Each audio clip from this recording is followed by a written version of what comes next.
In a world that ran on darkness, one man dreamed of lighting it. Without wires, without limits. He spoke to the storm, and the storm answered.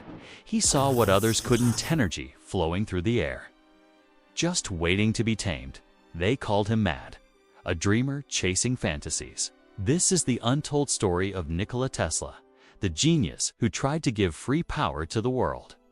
He gave us power beyond imagination, but in the end, who really controlled the light, Tesla or the world?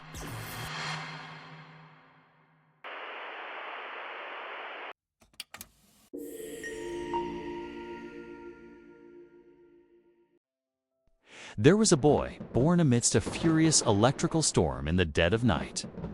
July 10, 1856, in the small village of Smiljan, part of the Austrian Empire. As lightning illuminated the sky, the midwife saw it as a bad omen. But his mother, Kuka Mandik, holding her newborn son, whispered with a prophet's certainty, "No, he will be a child of light." Their home, though humble, was a sanctuary of creativity and knowledge.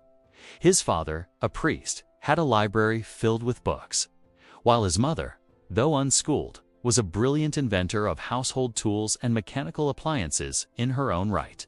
She could weave the finest threads and recite epic poems from memory. It was from her that Nikola inherited his photographic memory and a spark of inventive genius. From his earliest days, the world was a puzzle to be solved. He wasn't like the other children. While they played games, young Nikola was mesmerized by the forces of nature. He would spend hours watching the gentle flow of the river, captivated by the turning of a watermill, sensing the raw, untapped power within the current. He studied the flight of birds, wondering how they harnessed the wind. He was fascinated by the family cat, static electricity crackling in its fur. Every natural phenomenon was a question, a mystery that ignited his boundless curiosity about energy and motion. This wasn't just play. It was the awakening of a mind destined to reshape civilization. By the time he was a boy, his home had become a laboratory of youthful ambition. No clock or toy was safe from his inquisitive hands and his trusty screwdriver. He would dismantle them piece by piece, not out of mischief, but with the intense focus of a surgeon, studying their inner workings. Then, with an almost magical intuition, he would reassemble them, often making improvements.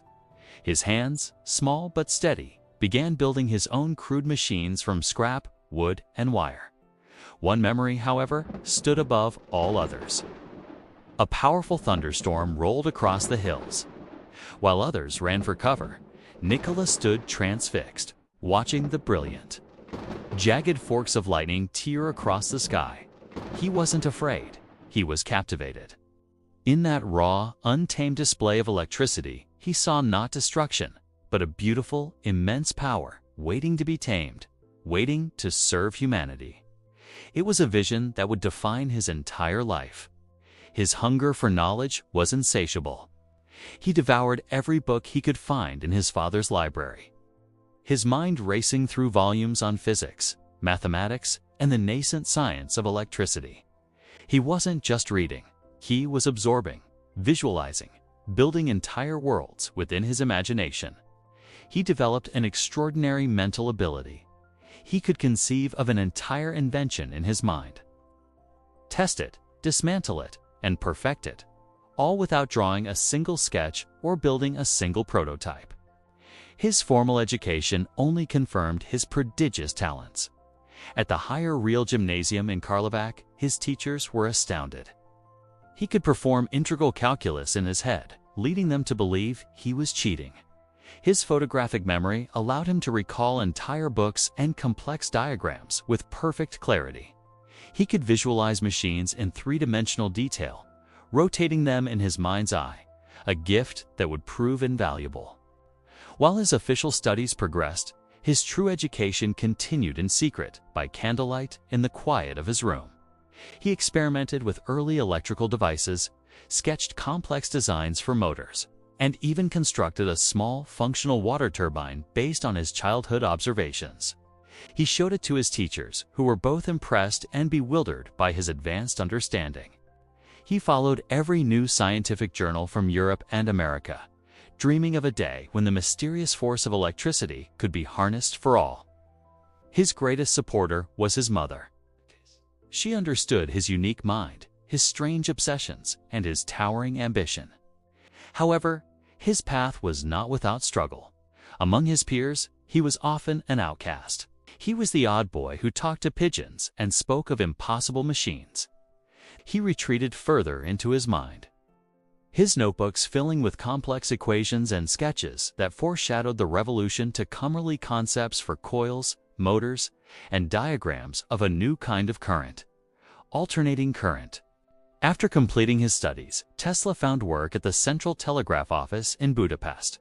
It was here, while working on the new telephone exchange, that he first encountered the Graham dynamo, a direct current generator. He saw its flaws immediately: the sparking commutators, the inefficiency, the waste. He knew there had to be a better way. And one evening, while walking through a city park with a friend, reciting poetry from Goethe's Faust, the solution struck him like a bolt of lightning. The image of a rotating magnetic field, the key to alternating current, appeared fully formed in his mind. He grabbed a stick and drew the diagram in the sand. The AC motor, the very engine that powers our modern world, was born in that instant. He knew this idea was too big for Europe. There was only one place where an idea so audacious could take root and grow: America, the land of innovation, of industry, of Thomas Edison. He made the difficult decision to leave his home, his family, and everything he had ever known. The year is 1884. A steamship cuts through the waters of New York Harbor, its silhouette framed by the promise of a new world. On its deck stands a tall, slender young man, Nikola Tesla. As he steps onto the bustling dock, he gazes up at the chaotic, energetic skyline of New York City. The air is thick with the sounds of horse-drawn carriages, steam whistles, and the clamor of a nation in motion. With only 4 cents in his pocket, a book of poems, and a head full of dreams, he whispers to the city, to the future itself, "I will shape this world with my ideas." His journey in America, a saga of brilliant triumphs and heartbreaking betrayals, was just beginning. The year is 1884. A young man, carrying little more than a dream and a letter of recommendation, steps onto the docks of New York Harbor. His name is Nikola Tesla, and he has come to meet the man they call the Wizard of Menlo Park, Thomas Edison. The bustling, chaotic streets of New York were a world away from his European home, but Tesla walked with a calm determination. He was here to change the world. He found his way to Edison Machine Works, a hive of frenetic activity. The great inventor Thomas Edison was busy, almost dismissive. He glanced at Tesla's letter, his expression skeptical. Edison said, his voice gruff, "We don't need dreamers here. We need workers." For Tesla, it was a challenge he readily accepted. He believed his work would speak for itself, and work he did. Tesla poured himself into his role, often toiling for 18 hours straight. He wasn't just fixing machines, he was revolutionizing them, redesigning Edison's inefficient direct current, or DC, generators. The workshop became his entire world, a symphony of turning gears and flying sparks. But Tesla had a grander vision, one that went far beyond improving existing systems. He tried to explain his revolutionary idea for alternating current, or a system that could transmit power over vast distances. Edison just scoffed. "Alternating current is dangerous nonsense." The final break came over a promise of payment. Edison had offered Tesla $50,000 a fortune at the time if he could redesign his DC dynamos. When Tesla succeeded, Edison laughed it off as a joke. "Tesla," he said, "You don't understand our American humor."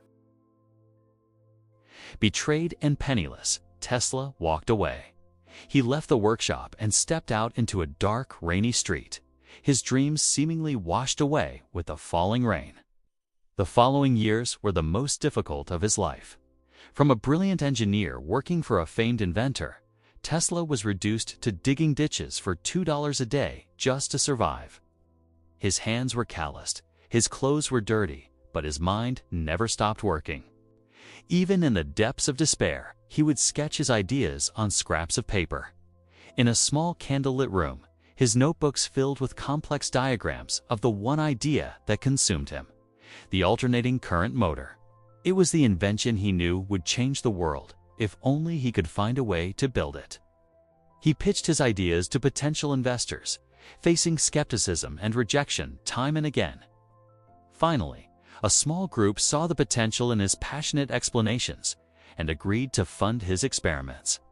With a small workshop to call his own, Tesla finally had the chance to bring his vision to life. The year was 1887.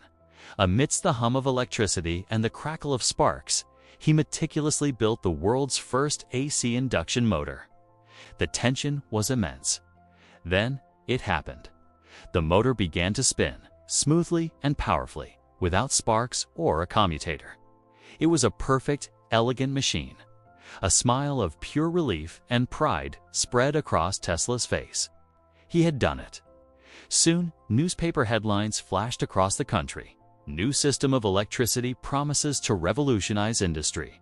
When he presented his invention to the American Institute of Electrical Engineers, the stunned audience erupted in applause. His demonstration was undeniable. News of Tesla's breakthrough reached George Westinghouse, a brilliant engineer and businessman who was Edison's main rival in the electrical industry. Intrigued, Westinghouse visited Tesla's lab. As he watched the AC motor operate with flawless efficiency, he immediately understood its revolutionary potential. Looking at the young inventor, he declared, "Mr. Tesla, your system will power the world. I will put my money on it." They soon signed a historic partnership contract. The stage was set for one of the greatest industrial battles in history, the War of Currents. Edison, seeing his DC empire threatened, launched a vicious smear campaign to discredit alternating current.